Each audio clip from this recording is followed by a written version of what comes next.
इमरान खान साहब ने इंडिया के साथ डेडलॉक क्रिएट कर दिया था, और वो डेडलॉक जो था वो ईगो की बेस पे था, वो रैशनैलिटी की बेस पे नहीं था। एक तरफ इंडिया हमसे बात नहीं करना चाह रहा है, हमने दरवाजा खोलना है। This is Pakistan strategy. किस तरह दरवाजा खोलना है कि इंडिया को मॉरली जो है ना उनको नीचे लेके आए, उनके अंदर एक एक फीलिंग क्रिएट की जाए कि नहीं जनाब ये आप करें तो ये है। अभी खैर प्रॉब्लम इंडिया में ये है कि इंडियन जो कोई भी गवर्नमेंट है वो इस गवर्नमेंट से कितनी लंबी बात करेगी, ये एक इम्पोर्टेंट चीज है। वो कहेंगे ये तो 6, 12, 18 महीने बाद इनकी छुट्टी हो जानी इस गवर्नमेंट सरकार की, हम इनसे क्या बात करें। तो ये 12, 18 महीने में कुछ ना कुछ मेरा ख्याल है डिविडेंड लेने की कोशिश करेंगे, छोटा मोटा जो भी हुआ। 2003 का सीज फायर एग्रीमेंट हुआ था, पहले बहुत कुछ हुआ था, लेकिन ये वो होस्टेज नहीं बनते किसी चीज के। इनकी एक है। दूसरा ये कि ये अमेरिका के साथ ताल्लुकात बड़े अच्छे रखते हैं। लाइकली पॉसिबिलिटी है, अगर Bilawal Bhutto as a foreign minister India के साथ कोई ब्रेक थ्रू हो जाए तो मैं हैरान नहीं होऊंगा। मतलब this is my understanding. Until and unless के इंडिया बहुत स्टबन रहे, जिद्दी रहे, नहीं ऐसा नहीं गाल करनी है, नहीं होना, वो नहीं होना, मतलब this is there is a possibility होता है, ये कुछ भी कर सकते हैं। अगर इंडिया थोड़ा सा लचक दिखाता है तो ये कुछ भी, Bilawal and his father they have a capacity to do this, and establishment likes them for this capacity. और दूसरा ये कि ये जो बिलावल वगैरह और उनके फादर जो हैं, ये अमेरिका के साथ ताल्लुकात हमेशा बहुत अच्छे रखते हैं, बहुत अच्छे रखने की कोशिश करते हैं, और अपना पर्सनल ताल्लुकात भी सेनेटर्स और इन लोगों से बनाने की कोशिश करते हैं। गो के रिसेंटली इनके कोई इतने लंबे चौड़े ताल्लुकात नहीं है, उस वक्त जॉन मकेन हुआ करते थे, तो बिलाल जरदारी साहब ने उनके साथ एक जाती ताल्लुक बना लिया। एक और थे रिचर्ड हॉलब्रो के साथ जाती ताल्लुक बना लिया, अगर वो फौत हो गए तो उनके जनाजे पे गए पाकिस्तान से। मतलब इस तरह की वो चीजें जो है वो करते थे, तो ये चीजें हैं। सो यहाँ पे जो पॉइंट है कि अमेरिका के साथ ताल्लुकात जो, this is the need of the hour for Pakistan.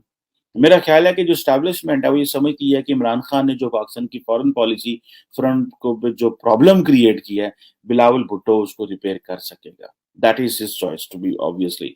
यही वजह है कि स्टैब्लिशमेंट ने इमरान खान साहब की छुट्टी करवाई, क्योंकि एस्टैब्लिशमेंट वो सिर्फ देखे ना, इमरान खान तो इतने फ्रेजाइल थे कि establishment will stop supporting him and he will fall. That's the only thing. और वो गिर गए, और वो उनको उन्होंने वो कर दिया। अभी जो बिलावल भुट्टो जरदारी साहब है उनके लिए बड़ा चैलेंज है अब, क्योंकि आपको पता है कि बहुत सारे लोगों को अगर नहीं पता तो बता दो कि जो हमारे प्राइम मिनिस्टर साहब है सऊदी अरब जा रहे हैं। तो जब वो सऊदी अरब जा रहे हैं, लाइकली पॉसिबिलिटी कि अब as a foreign minister Bilawal Bhutto Zardari साथ जाएंगे, because you would love to see what is the mindset in Saudi Arabia. Saudi Arabia में क्या माइंडसेट है, ठीक है जी। और वहां पे वो सारी बात है, 28 से 30 अप्रैल तक रहेंगे।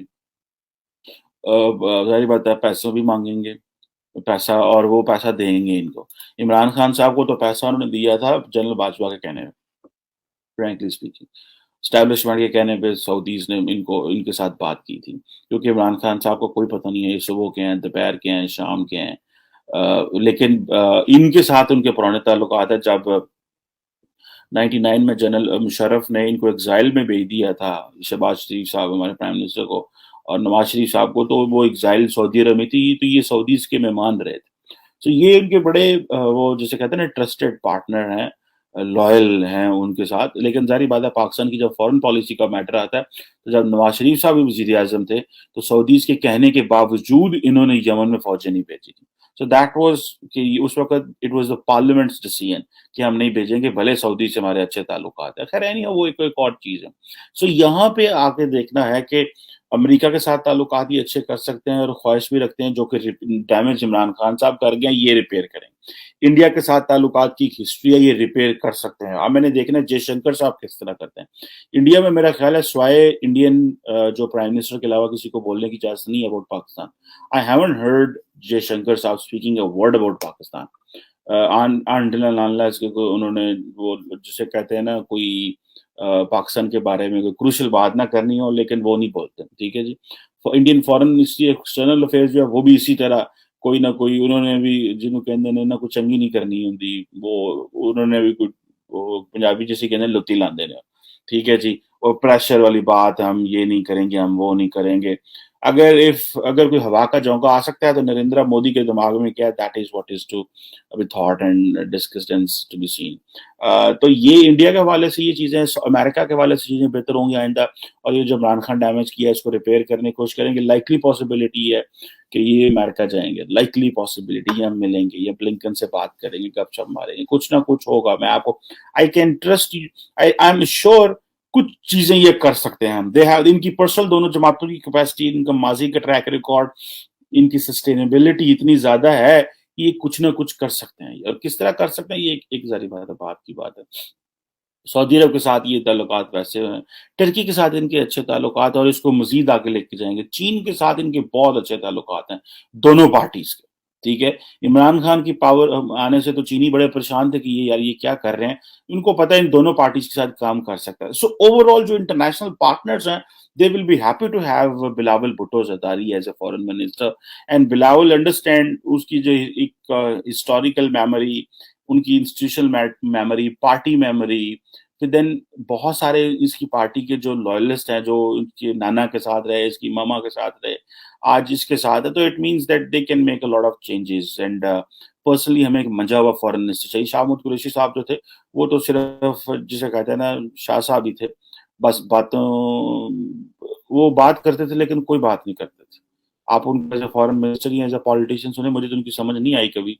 वो कोई बात भी करते हैं तो कोई बात नहीं करते, बस उसमें जो है ना वो स्टाइल ज्यादा होता है। जो किसी स्टाइलिस्ट से उन्होंने मेरा ख्याल है काफी ट्रेनिंग ली है, स्टाइल ज्यादा होता है, सब्सटेंस कम होती है।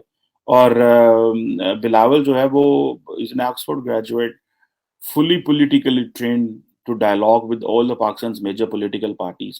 और इमरान खान को भी बड़ा टफ टाइम देते हैं, इमरान खान इनको बड़ा टफ टाइम देते हैं, लेकिन on foreign policy front he will be a doer and he can make things better. Let's hope वो क्या करते हैं, लेकिन आई एम श्योर कि he can do any break through.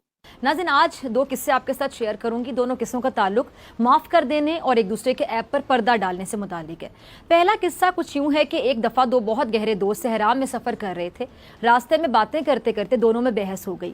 बात इतनी बढ़ गई कि एक दोस्त ने दूसरे दोस्त के मुंह पे थप्पड़ दे मारा। अब थप्पड़ खाने वाला दोस्त ज़ाहिर बात है दुखी हो गया, लेकिन कुछ बोले बगैर उसने रेत पर लिखा कि आज मेरे सबसे अच्छे और गहरे दोस्त ने मेरे मुँह पर थप्पड़ मारा है। अच्छा, चलते चलते दोनों दोस्तों को एक झील नजर आई। दोनों ने नहाने का इरादा किया, लेकिन जिस दोस्त को थप्पड़ पड़ा था वो झील के बीच दलदल वाले हिस्से में फंस गया। लेकिन जिस दोस्त ने थप्पड़ मारा था उसने उसे बचा लिया। तब बचने और थप्पड़ खाने वाले दोस्त ने पत्थर पे लिखा, आज मेरे सबसे अच्छे और गहरे दोस्त ने मेरी जिंदगी बचा ली। जिस दोस्त ने दूसरे दोस्त को थप्पड़ मारा था और बाद में उसकी जान बचाई, उस दोस्त ने पूछा कि जब मैंने तुम्हें दुख दिया तुमने रेत पर लिखा, और जब जान बचाई तो तुमने पत्थर पे लिखा, ऐसा क्यों? उस पर दूसरे दोस्त ने जवाब दिया कि जब कोई आपको दुखी करे या तकलीफ दे तो हमेशा उसकी वो बात रेत पर लिखो ताकि दरगुजर की हवा उसे मिटा दे, लेकिन जब भी कोई आपके साथ भलाई करे तो हमेशा उसकी अच्छाई को, भलाई को पत्थर पर तहरीर करो ताकि कोई भी उसे मिटा ना सके। अच्छा नाज़रीन, अब दूसरे किस्से की तरफ चलते हैं। एक बादशाह था जो कि बहुत इंसाफ पसंद था, आवाम के दुख सुख को समझने वाला था, लेकिन जिस्मानी तौर पे उसमें कुछ खामियां थी कि वो उस एक आंख से वो देख नहीं सकता था और लंगड़ा कर चलता था। एक दिन बादशाह ने अपने मुल्क के माहिर मुसव्विरों को अपनी तस्वीर बनवाने के लिए बुलाया। बादशाह ने मुसव्विरों पर शर्त आयद की कि तस्वीर में उसकी आंख और टांग की माजूरी को ना दिखाया जाए। अब ये देखा जाए तो बहुत बड़ा इम्तिहान था। बादशाह के उस मुतालबे पर सारे के सारे मुसव्विरों ने तस्वीर बनाने से इनकार कर दिया, क्योंकि मुसव्विरों का ये ख्याल था कि बादशाह की दो आंखों वाली तस्वीर बनाना मुमकिन नहीं होगा, क्योंकि बादशाह एक आंख से नहीं देख सकता था, तो वो कैसे उसे दो टांगों पे खड़ा होता दिखा सकते हैं। अच्छा, जबकि वो एक टांग से लंगड़ाता भी था। अब जब सब मुसव्विरों के हाथ खड़े करने के बाद एक मुसव्विर वहां पर ऐसा था जिसने कह दिया कि जी बादशाह सलामत, मैं बनाऊंगा आपकी तस्वीर। अच्छा, जब तस्वीर तैयार हुई तो अपनी खूबसूरती में कह लें कि एक मिसाल थी, शाहकार थी। क्यों? क्योंकि तस्वीर में बादशाह शिकारी बंदूक थामे निशाना बांधे दिखाया गया। निशाना बांधते हुए बादशाह की आंख को बंद दिखाया गया और उसकी जो लंगड़ी टांग है वो वाली एक घुटने को जमीन पर टेक लगाए दिखाया गया। और इस तरह कहने की बड़ी खूबसूरती के साथ बादशाह के ऐबों से पाक तस्वीर तैयार हो गई। अब हम भी नाजरीन इसी तरह दूसरों की जो बेऐब तस्वीर है वो चाहें तो बना सकते हैं, चाहे हमें दूसरों के ऐब कितने ही वाज़ेह नज़र ना आ रहे हों। हमें चाहिए कि हम जब लोगों का जिक्र दूसरों के सामने करते हैं तो उस दौरान उनकी जो ऐब हैं उन पर पर्दा रखें। आखिर कोई भी शख्स ऐसा नहीं है जिसका दामन ऐबों से पाक होगा। कोई परफेक्ट नहीं होता, हर किसी में कोई ना कोई खामी होती, ऐब होता है। अब इन दोनों किस्सों से हमें सबक क्या मिलता है कि हम दूसरों की गलतियों को दरगुजर करें, माफ़ करें, लेकिन वो सियासत, अगर मैं सियासत की बात करूँ, सियासत ही क्या जिसमें मुखालिफिन के राजों से पर्दा ना उठाया जाए। यहाँ तो एक दूसरे को बेनकाब करने का सिलसिला जो है, अगर मेरे को बड़े धूम धड़के के साथ जारी है तो गलत नहीं होगा। अच्छा, बड़ी मुकाबलाबाजी है कि कौन बाजी ले गया, कौन जीत गया।